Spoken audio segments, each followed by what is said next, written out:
Let me tell you a story that still makes me shake my head and laugh whenever I think about it. If you've ever dealt with an HOA, you'll know exactly the kind of people I'm talking about. Those self-appointed rulers of the neighborhood, strutting around like little kings and queens with clipboards, passing judgment on everything from the color of your curtains to the length of your grass. But what happened to me wasn't just about grass, or mailboxes, or paint colors. No, this was about something much bigger. This was about land, freedom, and my right to enjoy the property I worked so hard for.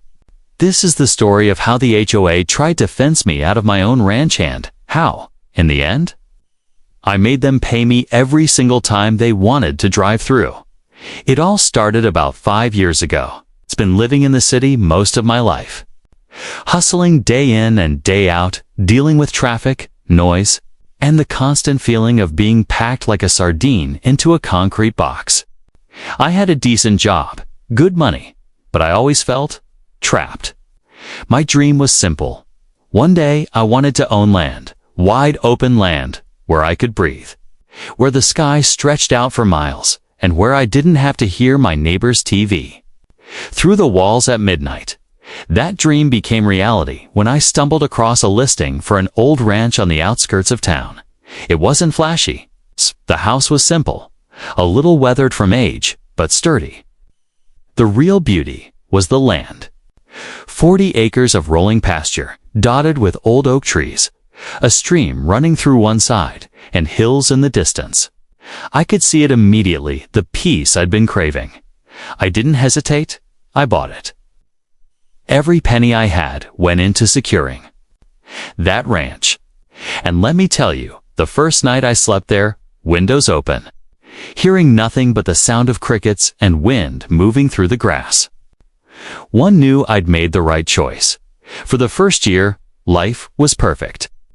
I fixed up the house, mended fences, and even got a couple of horses. On weekends, I'd invite friends over, and they'd marvel at the space, the quiet. I thought I'd finally found my little slice of heaven. But then, the HOA entered the picture. Now, I should explain. My ranch sat near a neighborhood that had sprung up over the last decade. What used to be farmland was slowly bought up by developers who carved it into neat little parcels and built rows of shiny new houses. And with those houses came, you guessed, Etan HOA. At first, I didn't think much of them. After all, my property wasn't part of their development. I wasn't paying their dues, I wasn't under their rules, and I made sure to check all that before I signed a single paper. My land was separate. My land was mine. But HOAs, if you've ever dealt with them, don't like the word separate. They like control, they like order, they like things their way. And apparently, they didn't like having a ranch right next to their pristine little community. It started small. The occasional letter slipped into my mailbox. We've noticed your fence is not in compliance with community guidelines. Or, please refrain from leaving equipment visible from the street. At first, I laughed.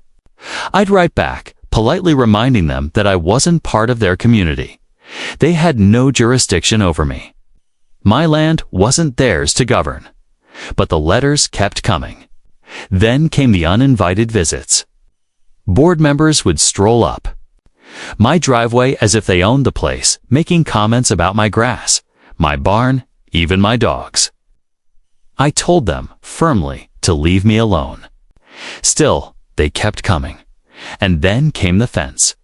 One morning, I walked out to feed the horses and noticed something strange at the far end of my driveway. My main entrance, the wide gravel road that led from the county road into my ranch, was blocked.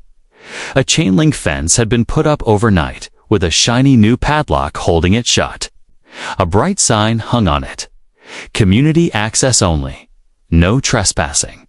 I remember standing there, blinking in disbelief. At first, I thought maybe it was a mistake. Maybe the county had put up a construction barrier, or someone had gotten confused. But no. When I confronted the HOA president later that day, she didn't deny it.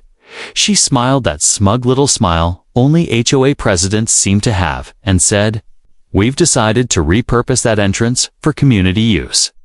It's safer for everyone this way. You can use the alternate path on the other side of your property."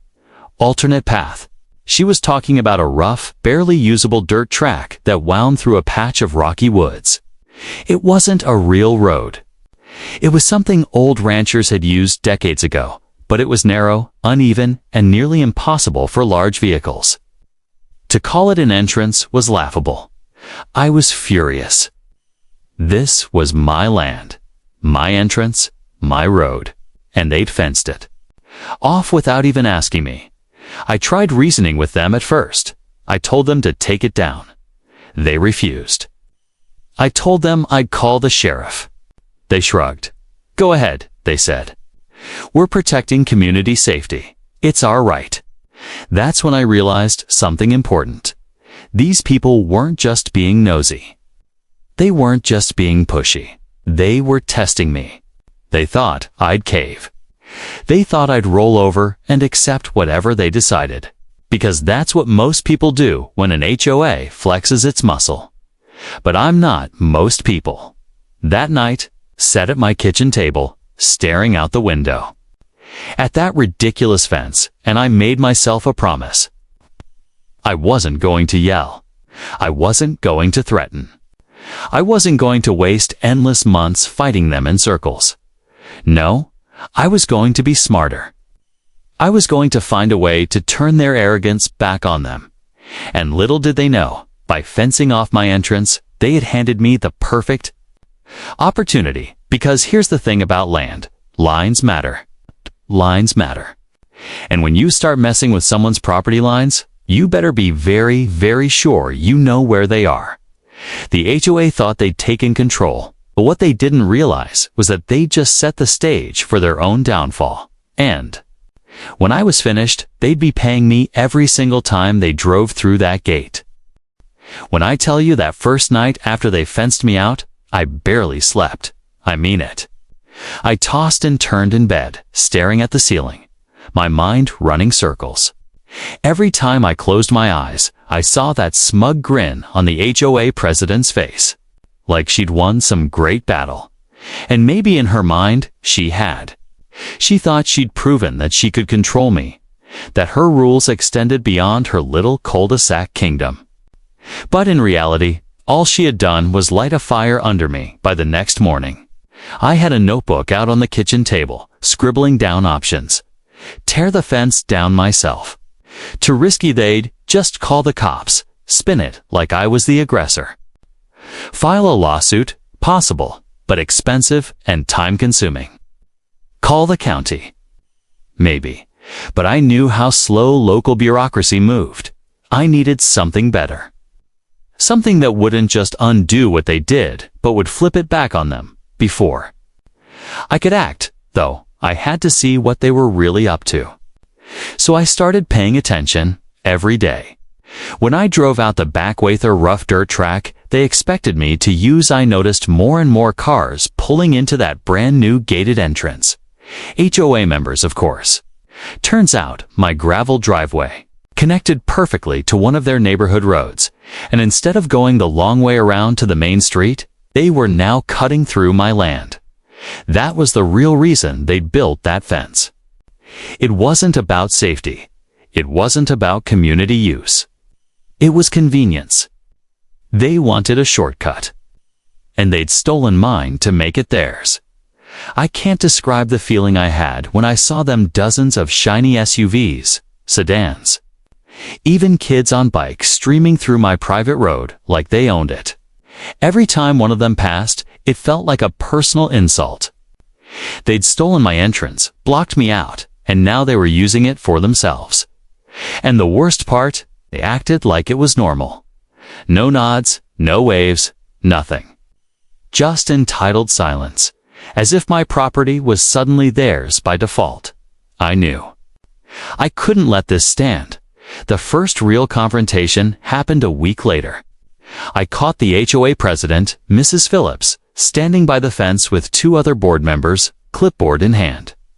They were laughing about something when I walked up. Double quotes, Mrs. Phillips. I said, trying to keep my voice steady, "This is still my land. That road is mine. You had no right to fence it off or repurpose it for your neighborhood." She looked at me like I was a child throwing a tantrum. "Technically, this entrance sits along the community border," she said smoothly.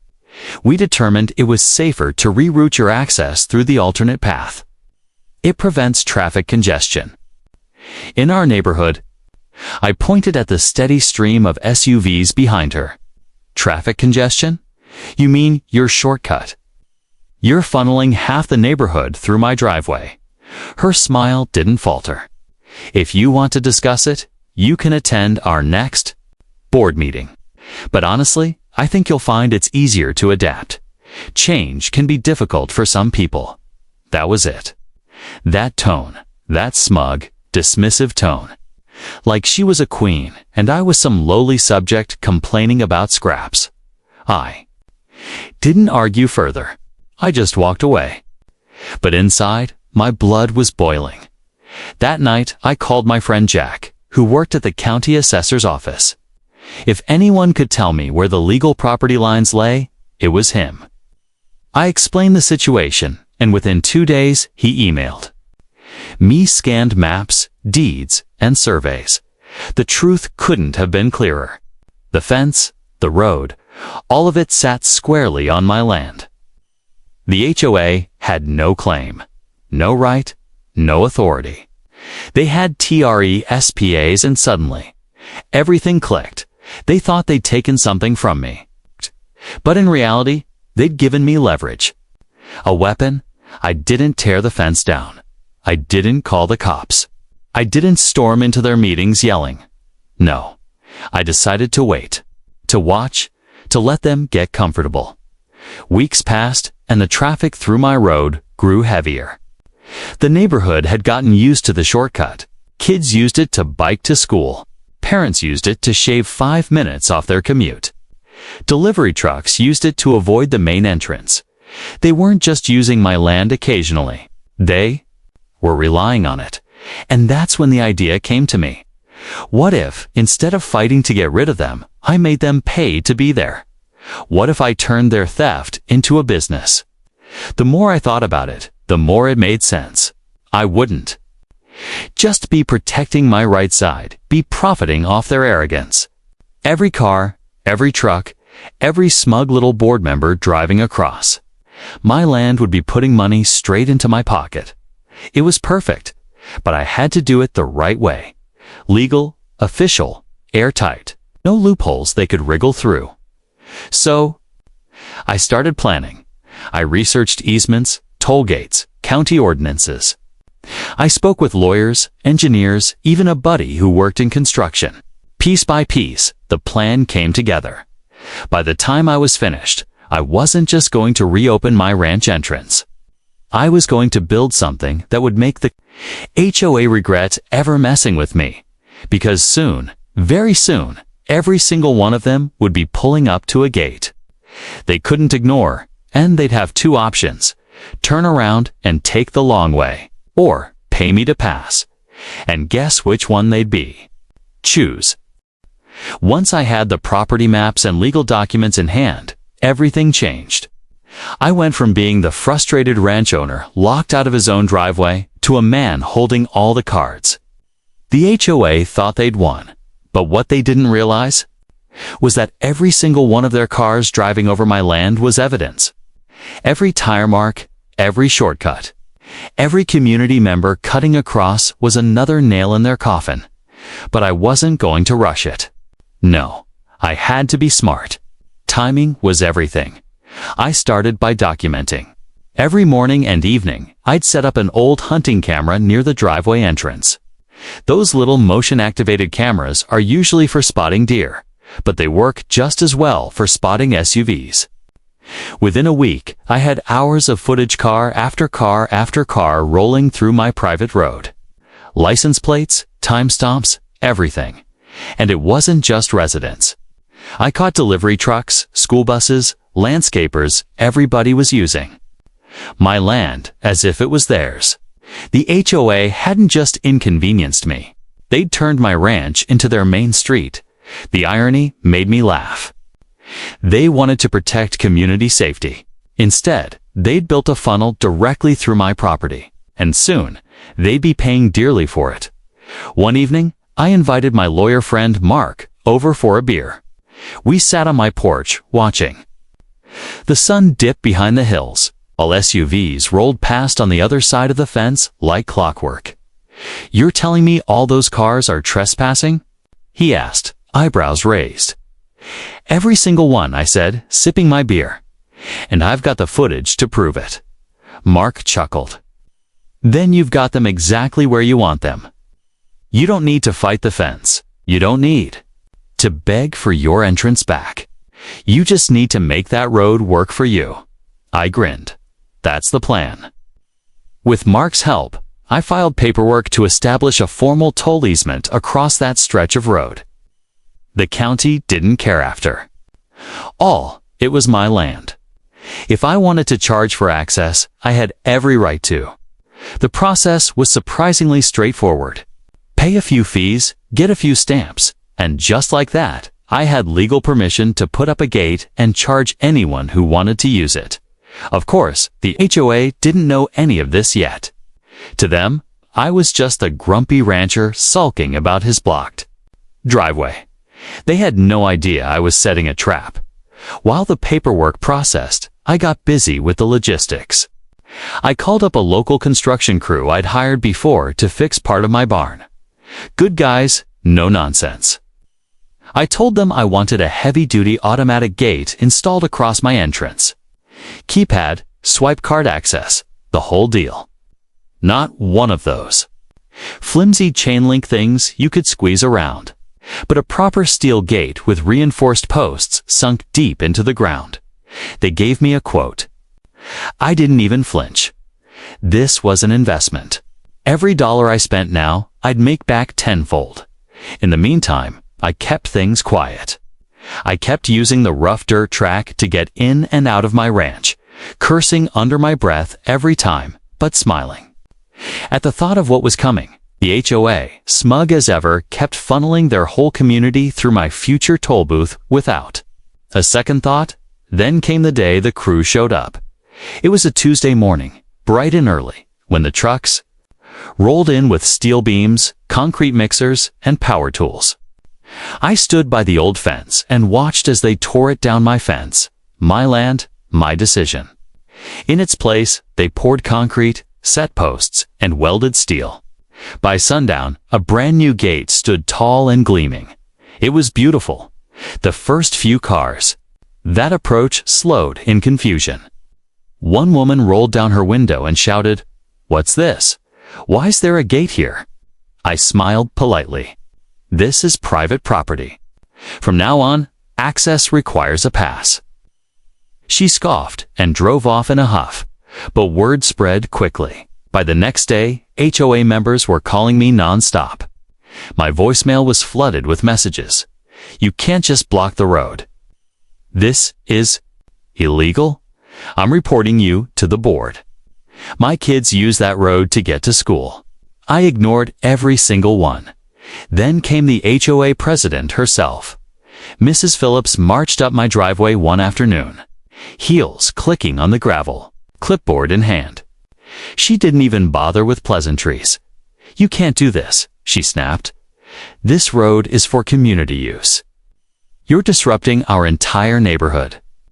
I handed her a copy of the easement paperwork, stamped and signed by the county. "Actually, Mrs. Phillips, this road is mine. Always has been. And now, it's officially a toll road.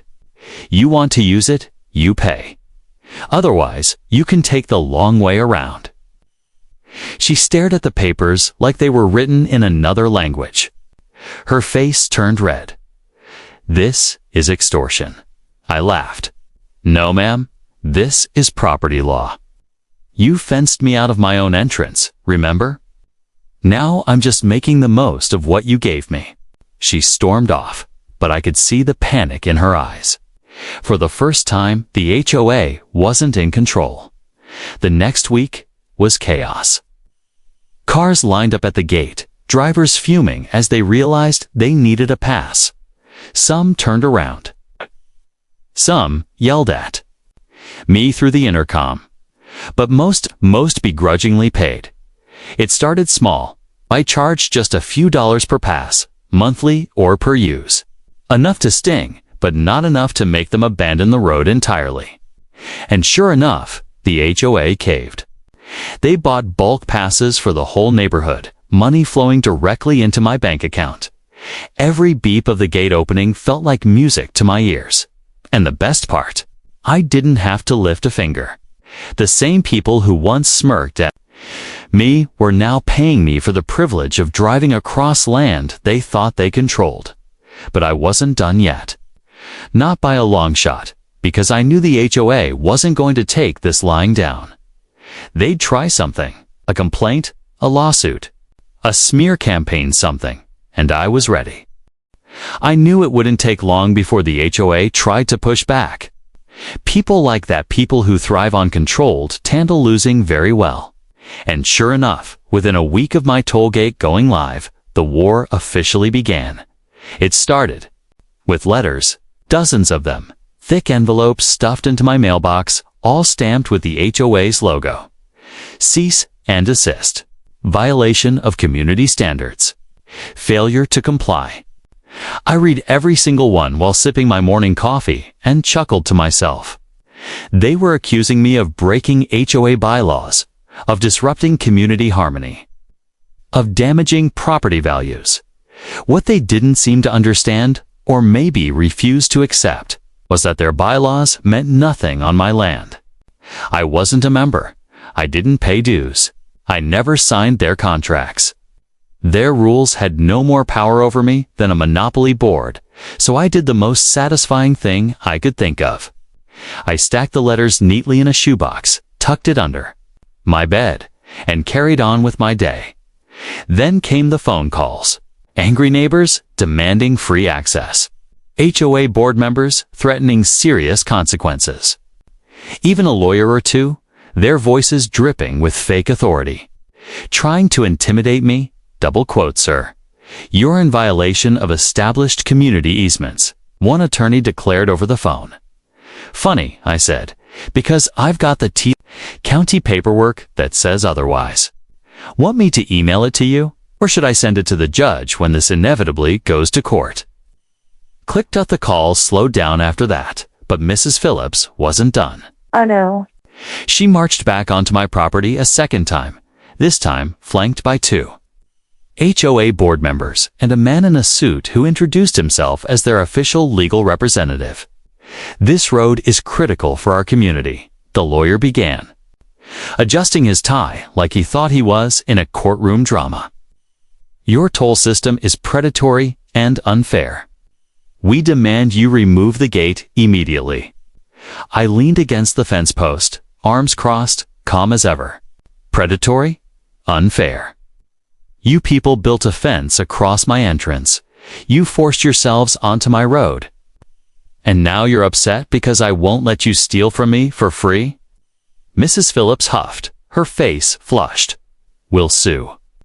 You'll lose everything in court. I smiled. Go ahead. But before you do, maybe check the county deed office. You'll find the road, the land, the easement, it's all mine. And I've got weeks of footage showing every single one of your members trespassing without permission. Want me to bring that to court too? For the first time, I saw doubt flicker in her eyes. The lawyer muttered something about reviewing the documents and ushered them away. I stood there, watching them retreat, and felt a surge of satisfaction. For once, I wasn't the one on the defensive. They were days past.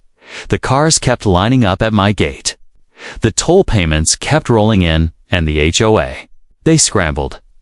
I heard rumors from neighbors' whispers about emergency board meetings, frantic emails, desperate attempts to find a solution. Some residents were furious at Mrs. Phillips and her crew.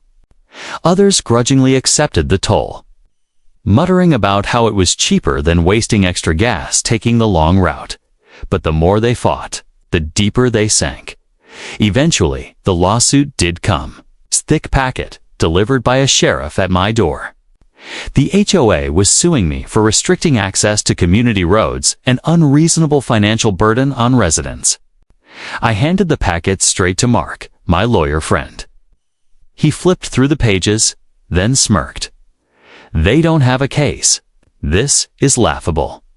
And he was right. When the court date finally arrived, I walked into that courtroom with a folder full of deeds, maps, easement approvals, and hours of camera footage. The HOA showed up with their lawyer, their board members, and Mrs. Phillips, who looked like she'd spent all night practicing her scowl in the mirror. The judge listened patiently as their lawyer ranted about community welfare and shared responsibility. Then he turned to me, double quotes, "Sir, do you own this land?" "Yes, Your Honor. Here are the deeds." "Did you establish a legal easement for the toll gate?" "Yes, Your Honor. Here's the paperwork, signed and stamped by the county." "Do you have evidence that the HOA members are using this road?" I slid a flash drive across the table. "Weeks of footage, Your Honor. Cars, trucks, school buses, you name it." The judge didn't even take 5 minutes. Case dismissed. In fact, he went a step further. He ruled that the HOA had no legal right to interfere with my property whatsoever and warned them against further harassment. I walked out of that courthouse grinning ear to ear, while Mrs. Phillips looked like she was about to swallow her own tongue. From that day forward, the toll gate wasn't just tolerated. It was court-approved, untouchable. And that's when things got interesting. Because now, the HOA wasn't just angry. They were desperate. The dust settled on my little standoff with the HOA, but life after the courtroom victory took on a rhythm I could never have imagined. My ranch, once just my private retreat, had turned into the single most important access point for the very people who wanted to fence me out. It was a strange kind of justice, and I took no small satisfaction in it. The first few months were rocky for the HOA residents. They grumbled, they groaned, they muttered under their breath every time they drove past my gatehouse and handed over their monthly dues. But the truth was, they had no choice. I had the deed, I had the court's ruling, and I had every legal right to set the terms.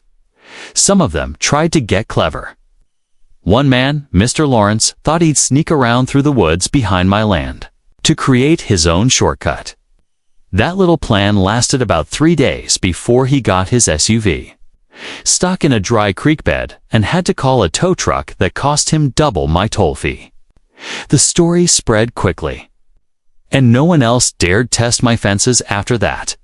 But not everyone in the HOA treated me with hostility. A few neighbors began stopping by my porch with coffee or homemade pie, offering olive branches in their own way. At first, I thought it was just guilt, but over time, I realized they were simply tired of the board's arrogance. They didn't like the idea of paying me either, but they respected that I had stood my ground when no one else would. It was around then that a twist came I hadn't expected. The HOA president, Carol, the very woman who spearheaded the fence across my driveway, showed up at my door one cool autumn morning. She wasn't there to argue or demand. Instead, she looked tired, worn down by months of dealing with angry homeowners who blamed her for the whole mess. She admitted, in a voice I'd never heard from her before, that she regretted pushing me. "We thought you were just some stubborn rancher trying to stir trouble," she said. "We never imagined you'd hold the cards." For a moment, I almost felt sorry for her. Almost. But then came her proposal. The HOA wanted to buy a permanent easement across my land, one-time payment, lump sum, no more monthly dues. They were desperate to end the humiliation of cutting checks to me every month. I thought about it, long and hard. The money was tempting. Sure, but I had grown to enjoy the security and leverage my position gave me. This wasn't just about cash, it was about respect. For years, these people looked down on me, dismissed me as the odd rancher at the edge of their manicured subdivision. Now, they couldn't function without my goodwill, so I told her no, and that decision changed everything. Word spread quickly through the community that I had rejected the offer. Suddenly, the tone shifted. What had been resentment slowly became acceptance. People began to treat the toll not as a punishment, but as a simple fact of life, like their electric bill or water utility. They respected that I wasn't bending to pressure, and some even admired it. Ironically, my ranch became something of a landmark. Drivers would slow down as they passed, waving at me if I was out mending a fence or checking the cattle. Kids in the neighborhood even nicknamed the entrance the Gate of Justice. In the end, the very people who had tried to shut me out became dependent on me, and I stood stronger than ever. So here's the lesson I took away from it all. Never let people push you off your own land, your own rights, or your own peace. Stand your ground, even when it feels like the whole world is against you. Sometimes, the fight you don't want to take is the very fight that defines you. Because, in my case, the HOA fenced off my ranch entrance, and now they pay me every single time they drive through. Thanks for watching. Hoped you liked it. If you watched till the end, please comment "end" so that we could understand you were with us till the end. As well as, please let us know, where are you watching from? Before leaving, please hit the subscribe button, comment your thought, and share with your nearest and dearest one. See you in the next one. Until to the next one, stay happy. Goodbye.